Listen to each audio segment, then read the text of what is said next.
আমরা দুইটা ম্যাচ খেলছি, দুইটার ভিতরে একটা জিতছি আর একটা হেরে গেছি।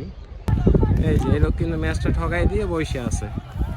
আসসালামু আলাইকুম গাইস, তো আজকে শুক্রবার আমরা বিকেল টাইমে খেলতে এসেছি ক্রিকেট। এই যে আমাদের সাথে আছে ইব্রাহিম দাদা।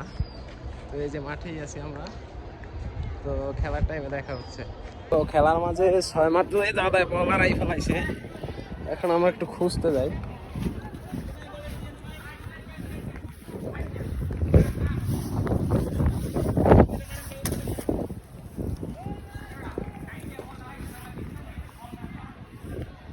আর সে কিন্তু বল হারাই ফেলাইছে। বল পাইছো চাই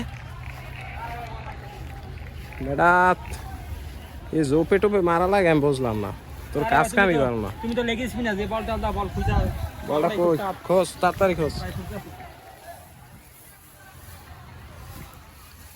বল ভাই, এদিক ওদিক না মারলো হয় না, যেদিক বাউন্ডারি ওদিক মারলি তো।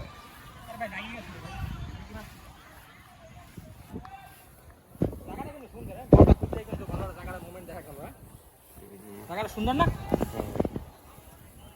দেন বলটা এই আশেপাশে এই জায়গায় আছে মনে হয়। আচ্ছা চল তাহলে। গাইছে আমরা দুইটা ম্যাচ খেলছি, দুইটার ভিতরে একটা জিতছি আর একটা হেরে গেছি। একটা লোক আছে আমাদের দলে, ওই লোকের কারণে লাস্ট বার 12 রান লাগে, ওই রানটা নিতে পারে নাই। এখন তারা আসলে জিজ্ঞেস করে দেখি যে কেন সে নিতে পারলো না। এই যে এই লোক কিন্তু ম্যাচটা ঠকাই দিয়ে বসে আছে। কিরে ভাই, লাস্ট ওভার 12 রান লাগে, ওইটা নিতে পারলি না, এটা কোনো কথা হইলো ভাই? চেষ্টা করলো, ওই প্রথম বলে 6 মারছস, পরের 5টা বলে ভাই 6টা রান বাইর করতে পারলি না, এটা কোনো কথা হইলো?